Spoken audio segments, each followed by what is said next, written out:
Ew, gotta get rid of this old Backstreet Boys t-shirt. Tell me why. Because it stinks, boys. Tell me why. I've washed it so many times, but the odor won't come out. Tell me why. No, you tell me why I can't get rid of this odor. Have you tried Downy Rinse and Refresh? It doesn't just cover up odors, it helps remove them. Wow, it worked, guys. Yeah. Downy Rinse and Refresh removes more odor in one wash than the leading value detergent in 3 washes. Find it wherever you buy laundry products. Bem-vindo! Está a ouvir o Poder Público. Esta é a segunda parte do programa dedicado ao lobby. Um tema que estará em discussão na Assembleia da República pela voz do CDS e do Partido Socialista, que apresentam diplomas sobre o lobby. Na semana passada ouvimos lobistas, a jornalista do Público, Leonete Botelho, e a especialista em lobby, Susana Coroado.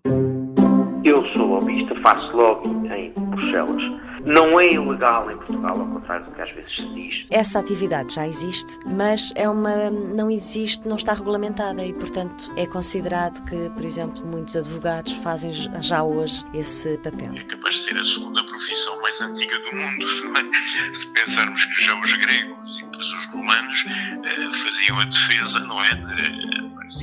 Não se chamava lobby, mas basicamente é isso, a defesa da representação de interesses. Os ditos lobistas profissionais, que são ou consultores a título individual ou empresas de lobbying, já existem em Portugal, mas ainda é um mercado muito incipiente, não tem nada a ver com o mercado americano ou britânico, etc. O lobby em si tornou-se cada vez mais sofisticado e engana-se quem pensa que o trabalho do lobista é em reuniões com decisores. Fazer lobby é toda e qualquer ação destinada a influenciar as políticas públicas. Começa a haver uma onda de países que estão a legislar sobre o lobby. Eu não consigo encontrar um argumento válido para dizer é preferível que isto se faça sem regras, porque isso é o que se passa hoje em dia.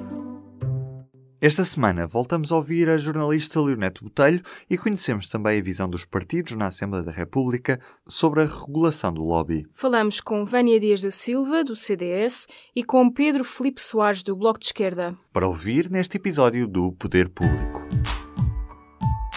Déficit inferior 10%, 2,5% para 2,7%, 0,8%, 3%. Corrijam-me lá. Below zero. Who ever heard of this? Falemos português. Inevitáveis medidas adicionais. As taxas de juros dispararam em todos os prazos. Não podemos pagar. Este é o Poder Público, um podcast de política. Voltamos a falar com a Leonete Botelho, jornalista de política. Perguntamos-lhe se há consenso sobre o lobby no Parlamento ou se ainda há partidos com algumas dúvidas em relação ao tema. Não há consenso. Há um grande campo de acordo entre o PS, o CDS e o PSD, que apesar de não ter apresentado projeto, saudou os projetos existentes e até gostará de fazer alterações aos dois. O que provavelmente vai acontecer é que estes 3 partidos vão negociar um texto comum, não é? Nomeadamente entre o que o PS propõe e o que o CDS propõe, e que o PSD também venha a negociar estas regras. Já o PCP é completamente contra e o Bloco de Esquerda tem muitas reservas. O que dizem então o PCP e o Bloco de Esquerda? O PCP diz que não se percebe porque é que se há de regulamentar uma atividade que não é moral, não é ética, na medida em que se uma pessoa tem um interesse, pode representá-lo diretamente, ou seja, hoje qualquer ONG, seja do ambiente, ou qualquer empresa, ou qualquer associação de moradores, pode ir ao Parlamento pedir reuniões com deputados ou com grupos parlamentares e levar os seus argumentos sobre determinado interesse. E, portanto, que não se justifica que haja empresas que o façam e que depois nós não saibamos exatamente que interesse é que ela lá foi representar. Sabemos que foi lá um lobista, não sabemos o que é que lá foi fazer. Ainda que se possa dizer que é no âmbito da discussão da lei sobre águas, poderemos não ficar a saber se há uma empresa privada de águas que foi reunir com este grupo. O Bloco de Esquerda diz que uma malha deste género, que implica um registro de todas as entidades que querem ir fazer-se representar ao Parlamento, vai apanhar o peixe miúdo, mas não o peixe graúdo, porque realmente os grandes interesses podem vir a ser manifestados e representados ou mais informalmente ou ao mais alto nível ou de uma forma, por advogados, de uma forma disfarçada.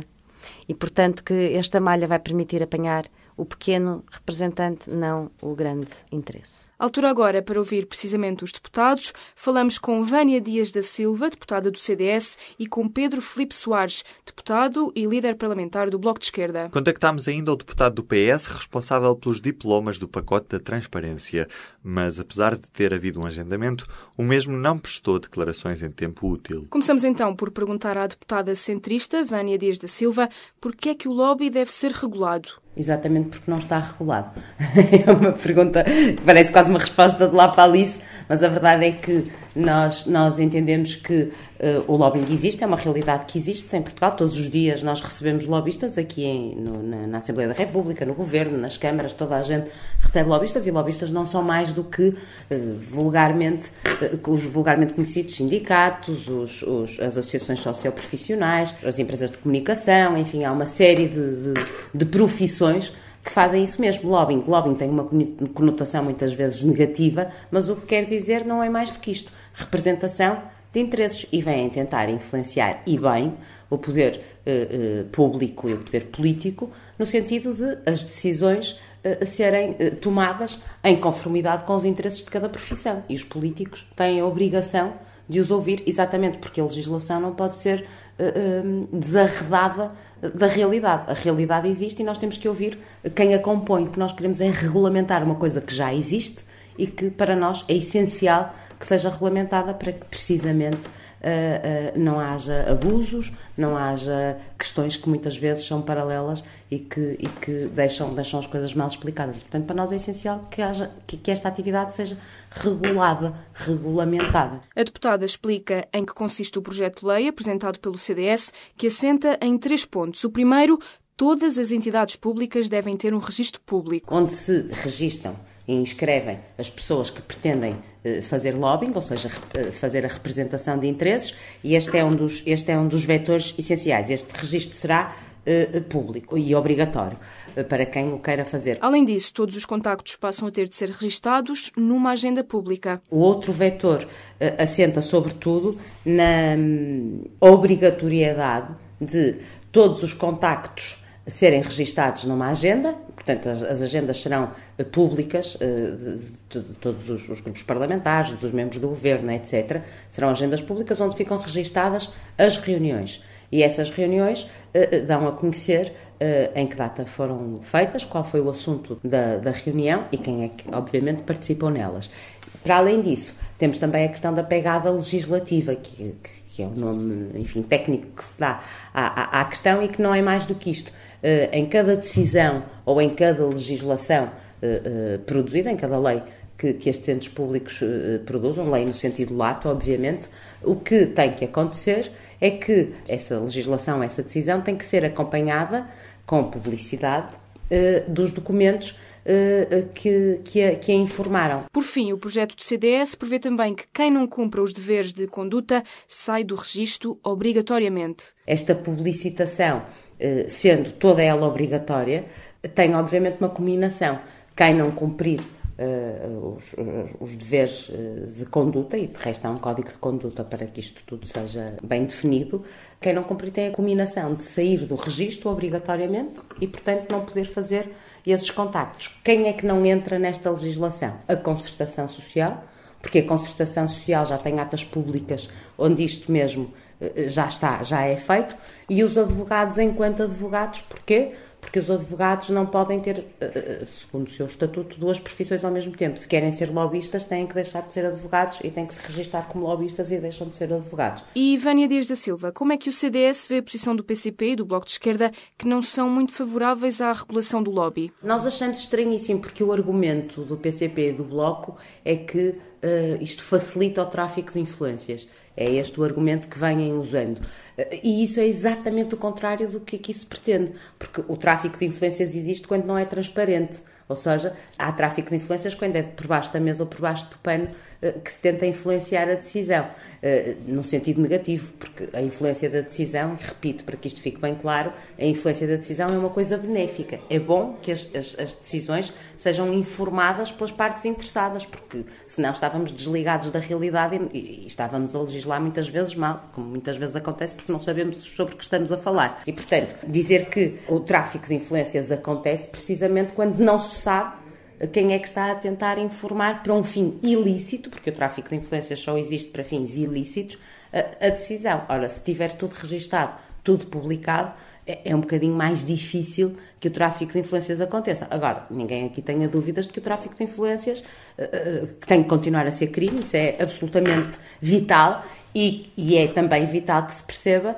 que, infelizmente, esta legislação não vai acabar com o tráfico de influências, porque as pessoas podem sempre arranjar subterfúgios e maneiras de o fazer se quiserem, para fins ilícitos. O Bloco de Esquerda é um dos partidos que não é favorável à regulação do lobby. Para perceber o porquê, está também à conversa connosco o líder parlamentar Pedro Filipe Soares. Neste momento, a atividade do lobby não é reconhecida em Portugal. E por isso o que se está a propor é que se regulamente uma nova atividade no país, que é a atividade do lobby. E nós não consideramos necessário abrir uma nova atividade de negócio cuja grande atuação é fazer pressão sobre agentes políticos e decisores do Estado. Neste contexto, esta proposta não ajuda à transparência, antes garante uma atividade, legitima uma atividade que neste momento é proibida no nosso país. Mas mesmo sem legislação não vai continuar a haver lobby na mesma? O lobby não existe no nosso país enquanto atividade económica. E por isso a questão que se coloca aqui é se nós queremos abrir uma nova atividade económica de lobby, porque essa é a proposta que está em cima da mesa. Então esta lei serve para quem? Exatamente as empresas que se querem constituir como lobistas porque não podem ter no seu cardápio de serviços atual apresentar esse serviço de lobbyismo. Isto não quer dizer que não tenhamos que dar passos para a garantia de transparência, de defesa de agentes públicos, de pressões que possam existir de agentes económicos, atividades privadas, e que nas exigências de transparência não se garantam também que os decisores públicos nada escondem daquilo que os leva a tomar decisões. E os sindicatos não fazem lobby? A discussão que nós estamos a ter é de uma discussão jurídica. E por isso, à pergunta, os sindicatos fazem lobby? Do ponto de vista jurídico, a resposta é não. Não fazem lobby. Se criar aqui intermediários para fazer grupos de pressão, para serem agentes de grupos de pressão junto de deputados ou de governantes, isso é uma atividade económica. E é essa a proposta que está em cima da mesa. E isso nós não acompanhamos. E a legislação não vai tornar uma prática que já existe mais transparente? Se deve existir garantias de transparência de agentes públicos e de decisores políticos, nós dizemos que sim. Obrigamos a reforço das declarações de transparência no que toca a patrimónios, a rendimentos, por um lado. Obrigamos também a um reforço das idoneidades de agentes públicos, como por exemplo a exclusividade dos deputados. Agravamos o regime de incompatibilidade e de impedimentos no que toca quer a membros do governo, quer a deputados, e com isso garantimos também que existe uma maior salvaguarda do interesse público e não permitimos situações em que o interesse privado possa de alguma forma atropelar o interesse público. Isso são conjuntos de propostas que nós temos atualmente enquanto projetos de lei da atividade da Comissão da Transparência. Não nos parece que haja uma prioridade no país que seja a de regular uma nova atividade económica que vive de receber dinheiro para pressionar agentes públicos para tomar determinada decisão. Leonete, voltamos a ti para te perguntar se, pela tua experiência, sentes que existe abertura por parte dos deputados no Parlamento em relação à presença de lobistas ou se, por outro lado, ainda é um assunto tabu? Eu penso que, excetuando o PCP, eu penso que não é um assunto tabu. Há o exemplo do Parlamento Europeu, que funciona precisamente com registros de empresas e de interesses e portanto, os parceiros sociais são, por inerência, representantes de interesses. Estamos a falar dos sindicatos, das associações patronais, representam interesses e têm acesso direto às entidades decisoras. No Parlamento Europeu, esse registro, embora tenha muitas falhas, é um registro de transparência. De facto, qualquer pessoa pode saber com quem é que o deputado A, que está a decidir sobre a matéria B, se reuniu antes de tomar uma decisão e que se houve alterações legislativas, em que sentido foram essas alterações, se vão no sentido de ir ao encontro de alguns interesses ou não.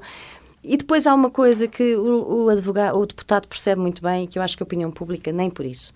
Os interesses de que nós estamos a falar não são ilícitos, ou não têm que ser, podem também ser, mas todos nós temos interesses. As organizações não governamentais de defesa do ambiente, de defesa dos direitos humanos, todas elas são representantes de interesses, elas têm um objetivo que é positivo, não é? Os sindicatos e as associações patronais não são associações de malfeitores, são pessoas que defendem interesses legítimos para o bem comum e, portanto, se houver uma maior clareza em quem representa o quê, eu acho que isso é positivo para todos. O Poder Público desta semana termina aqui.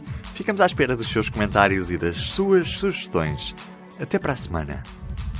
Poder Público, com Inês Ameixa e Ruben Martins. Subscreva estes e outros programas no iTunes, SoundCloud e aplicações móveis.